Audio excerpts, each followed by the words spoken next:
நேயர்களுக்கு அன்பு வணக்கம். மீண்டும் ஒரு திரை விமர்சனம் நிகழ்ச்சியில் உங்கள் எல்லாருமே சந்திக்கிறதுல உள்ளபடி எனக்கு ரொம்ப சந்தோஷம். எப்படி இருக்கீங்க? நலமாக இருக்கீங்களா? இன்னைக்கு சாவி திரைப்படத்தினுடைய விமர்சனத்தை பார்க்க போகிறோம். சாவியா சத்யராஜ் அவர்கள் நடித்து கொஞ்சம் காலத்துக்கு முன்னாடி வந்த திரைப்படத்தினுடைய விமர்சனமானு கேட்டால் நிச்சயமாக அது கிடையாது. அது சாவி, அதாவது பூட்டு திறக்கிற சாவி, அது அந்த காலத்தில் வந்தது. இன்னைக்கு இப்போ வந்திருக்கக்கூடிய திரைப்படம் சாவி. சா வி வி வந்து நெடில். அப்போ இந்த படத்தினுடைய ப்ரொமோஷன்ஸ் இது வரைக்கும் நம்ம கேள்விப்பட்டதே இல்லையே, எங்கேயுமே இதனுடைய போஸ்டர் கூட பெருசாக பார்க்கலையே. இந்த படத்தினுடைய ட்ரெய்லர், இதனுடைய ஃபர்ஸ்ட் லுக் போஸ்டர் எதையுமே நம்ம இது வரைக்கும் கவனிக்கலையே அப்படின்னு கேட்டிங்கன்னா கண்டிப்பாக நீங்கள் கவனிச்சிருப்பீங்க. இந்த படம் கொஞ்ச நாளுக்கு முன்னாடி சாவு வீடு அப்படிங்கிற பேர்லேயே தான் ஃபுல்லாக ப்ரெஸ் மீட்டில் இருந்து எல்லாமே நடந்துட்டு பத்திரிகையாளர் சந்திப்புகள்லாம் அந்த படத்தை ஜஸ்டிஃபிகேஷன் கொடுத்துருந்தாங்க.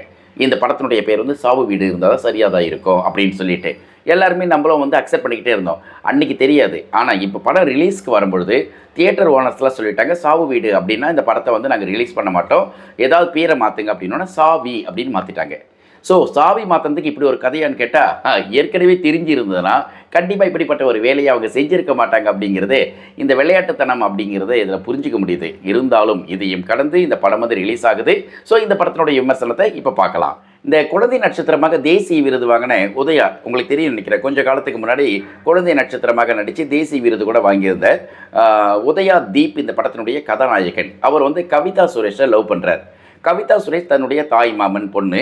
ஸோ தாய் மாமன் Prem K Seshadri. So Prem K Seshadri சொந்த தாய் மாமன் அப்படிங்கிறதுனால இந்த காதல் நிறைவேறிடும், இது வந்து காதல் கைகூடும் அப்படின்னு நம்மளால் நினச்சிட்டு இருக்க போது இதுக்கு பின்னாடி ஒரு ட்விஸ்ட் இருக்குது. என்ன அப்படின்னா, உதயா தீப்புடைய அப்பா வந்து இறந்துட்டார். அந்த இறப்புக்கு மிக முக்கியமான காரணம் தன்னுடைய மாமா தான் அப்படின்னு உதயாவுக்கு தெரிய வருது. ஸோ இது ஒரு பக்கம். இந்த பையனுக்கு தன்னுடைய மகளை கட்டி கொடுக்கக்கூடாதுன்னு சொல்லிட்டு ஒத்த காலில் நின்றுட்டுருக்காரு பிரேம் கே சேஷாத்ரி. ஸோ இது போயிட்டு இருக்கும்போது திடீர்னு எதிர்பாராத விதமாக பிரேம் கே சேஷாத்ரி ஆக்சிடெண்ட்டில் இறந்து போயிட்டார். ஸோ இறந்து போனதுக்கப்புறம் என்ன நடக்குதுன்னா, அவருடைய உடல் வந்து வீட்டுக்கு வருது. ஸோ ஈமக்கிரிகையெல்லாம் பண்ணணும், மறுநாள் தான் பண்ண வேண்டிய கட்டாயம் உருவாகுது. அப்புறம் நைட்டு ஸ்டே பண்ண வேண்டிய சூழ்நிலை உருவாகுது. ஸோ நைட்டு அந்த பாடியை வச்சுருக்கும் போது எல்லாருமே கண் விழித்து பார்த்துட்டு இருக்கும்போது கொஞ்சம் கொஞ்சமாக எல்லாருக்குமே அசதியில் கொஞ்சம் கண் உறங்க ஆரம்பிச்சிடுறாங்க.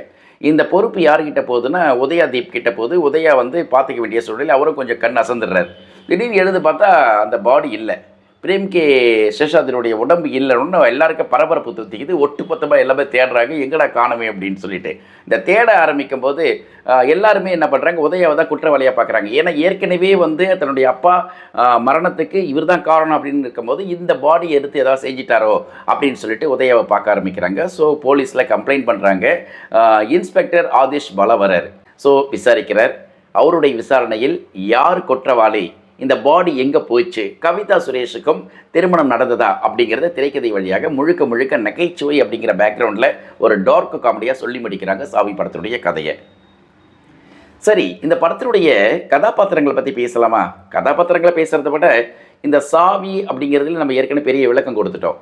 இந்த மாதிரி ஒரு படத்தை முழுக்க முழுக்க டார்க் காமெடி அப்படிங்கிற பேரில் எடுத்து முடிச்சுட்டு ஒரு சாவு வீட்டுக்குள்ளே என்ன நடக்கும் அப்படிங்கிறத வந்து படத்தை ஒட்டு மொத்தமாக ஒரு கலவை கட்டி அடிச்சிருக்காங்க. சாவு வீட்டில் என்ன நடக்கும் அப்படிங்கிறத இந்த படத்தில் சொல்கிறன்ற பேர் வழியில் 5 மரணங்களை வேறு நடத்துகிறாங்க. அங்கே ஒன்று, இங்கொன்று, இங்கொன்றுன்ட்டு 5 டெத் பாடிக்கு மத்தியில் இந்த கதையை ட்ராவல் பண்ண விடுறாங்க. இது ஒரு பக்கம். காமெடின்ற பேரில் அபத்தமான காமெடிகள் சில நேரங்களில் ஓடிக்கிட்டு இருக்கு. சரி, ஓகே, சரி, இதுதான் ஒரு போச்சேன்னு சொல்லிட்டு பார்த்தா இந்த படத்தை வந்து நடிச்சிருக்கக்கூடிய நடிகர்கள்னு பார்க்கும்போது உதயா தீப்பு ஏற்கனவே வந்து அவர் ஒரு சின்ன சின்ன கேரக்டரெல்லாம் பார்த்துட்டு இருந்தோம். தேசிய விருது வாங்கின குழந்தை நட்சத்திரமாக இருந்தார். அப்புறமா இப்போ இந்த படத்தினுடைய நாயகன் அப்படின்னு சொல்லிட்டு மெயின் ஹீரோவாக வர்றார். அவருக்கு ஒரு லவ், அதுதான் காட்டுறாங்க. லவ்லலாம் பெருசாக உதயா வந்து மெனக்கிடவே இல்லை, போடா நட்ரா அப்படின்னு சொல்லிட்டு அவரை வந்து சும்மனச்ச வேலை வாங்கியிருக்காங்க. பெருசாக வந்து வேலை வாங்கலை. அவருடைய நடிப்பும் இந்த படத்தில் பெரிய அளவுக்கு வந்து நிற்குது அப்படின்லாம் சொல்ல முடியாது. ஆதிஷ் பாலா இன்ஸ்பெக்டராக வராரு. ஸோ அவர் 2-3 இடங்களில் சாப்பிட்றாரு, 3-4 இடங்களில் வந்து இன்வெஸ்டிகேஷன் அப்படிங்கிற பேரில் கொஞ்சம் வந்துட்டு போகிறார், இவ்வளோதான். ஸோ அவரும் வந்து முழுமையாக இந்த படத்தில் பயன்படுத்தலை. ஆனால் செகண்ட் ஹீரோ கணக்கில் அவரும் போகிறார். ஒரு இடத்துல வந்து அவரையும் வந்து என்ன சொல்கிறாங்க அப்படின்னா, ஒருவேளை இன்ஸ்பெக்டர் தான் பாடியை கடத்தியிருப்பாரோ அப்படின்னு சொல்லிட்டு ஆடியன்ஸ் பாயிண்ட் ஆஃப் வியூவில் ஒரு எதிர்பார்ப்பையும் ஒரு விதமான சந்தேக கண்ணையும் கொண்டு வந்து வைக்கிறது. அது கொஞ்சம் ஆரோக்கியமாக இல்லை, அது கொஞ்சம் சந்தோஷமாகவே இருக்குது. பரவாயில்லையே, நம்ம பக்கத்துலேருந்து அவரை பார்க்க வைக்கிறாங்களே அப்படின்னு சொல்லிட்டு அந்த ஒரு விஷயம் மெனக்கடலுக்கு வாழ்த்துக்கள். அது தாண்டி கவிதா சுரேஷ் வந்து பெருசாக ஹீரோயினுக்கான அழகியல் சார்ந்த விஷயங்களையோ அல்லது ரொம்ப பிரம்மாண்டமான கதாபாத்திரத்துக்குள்ள நடிக்கிறாங்களோ, ஒரு ஹீரோயின் அவ்வளோதான். உதயாவை லவ் பண்ணுறதுக்கு ஒரு பொண்ணு வேணும், மாமா பொண்ணு இல்லையா? ஸோ அதுக்காக வந்து கவிதா சுரேஷை பயன்படுத்தியிருக்காங்க. இதை கடந்து இந்த டெட் பாடியாக இருக்கும்போதும் சரி, உயிரோடு இருக்கும்போதும் சரி, பிரேம் கே சேஷாத்ரி வந்து அவருடைய ரோல் அவருக்கான கொடுக்கப்பட்டது. இப்போ பொதுவாகவே ஒரு அப்பா கேரக்டர் அப்படின்னா டம்மி ஃபாதர் தான் இந்த சினிமா பொறுத்த வரைக்கும். அந்த டம்மி ஃபாதரில் இவர் கொஞ்சம் ஃபாதர், ஏன்னா படம் முழுக்க அவரை ஒட்டி தான் போயிட்டுருக்கு. அவருடைய பாடி தேடுறதா கண்டுபிடிப்பே. ஸோ அதனால் அவரும் கொஞ்சம் நடிச்சிருக்கார். இதை கடந்து ராட்சசன் யாசர் வந்து இந்த படத்தில் இருக்கார் அப்படிங்கிறது ஒரு சின்ன விஷயம். படத்தினுடைய டெக்னிக்கல் டீமை பற்றி பேசலாம். படத்துக்கு வந்து ஒளிப்பதிவு செஞ்சுருக்கார் பூபதி வெங்கடாச்சலம். பூபதி வெங்கடாச்சலம் என்ன பண்ணியிருக்கார் அப்படின்னா, என்ன பண்ணலை இந்த படத்தில்.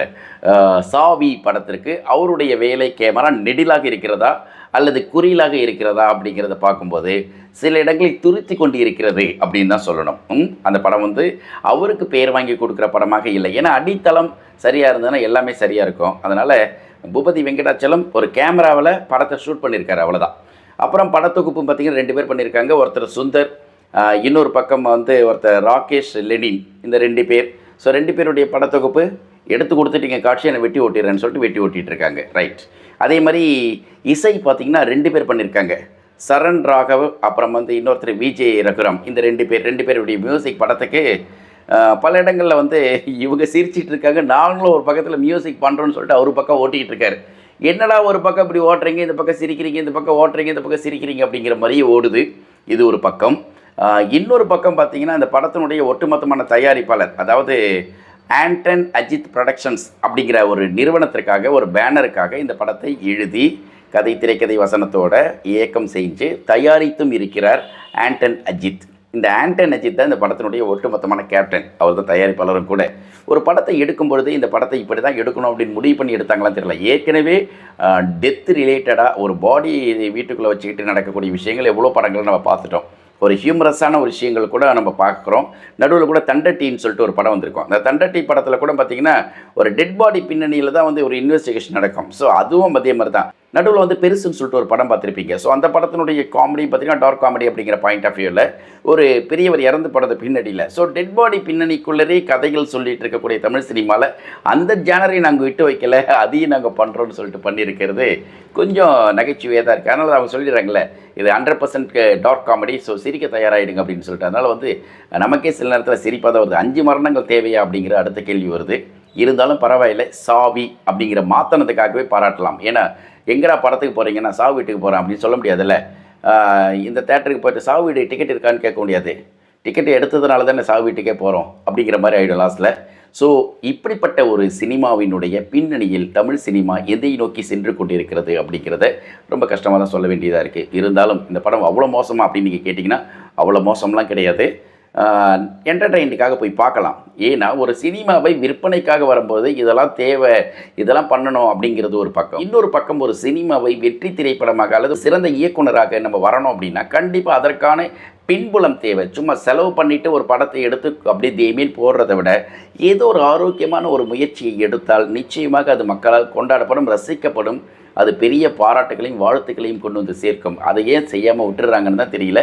எனிவே இந்த டீம் ஒரு நல்ல வேலையை செய்ய முயற்சி பண்ணியிருக்காங்க. ஆனால் எல்லாருடைய உழைப்பு மீனாக்கப்பட்டிருக்கு அப்படின்னு மட்டும் சொல்லிக்கலாம். சரியா? ஓகே, மீண்டும் அடுத்த திரை விமர்சன நிகழ்ச்சியில் சந்திக்கலாம். விமர்சனத்தை பற்றி உங்களுக்கு ஏதாவது கருத்துக்கள் தோணுச்சுன்னா அப்படி கமெண்ட் செக்ஷனில் போஸ்ட் பண்ணுங்கள். மீண்டும் அடுத்த திரை விமர்சன நிகழ்ச்சியில் இன்னொரு ஆகச்சிறந்த படத்தினுடைய அப்படி தான் சொல்கிறேன் ஒவ்வொரு முறையும், ஆகச்சிறந்த திரைப்படத்தினுடைய விமர்சனத்துடன் உங்களை சந்திக்கிறேன்.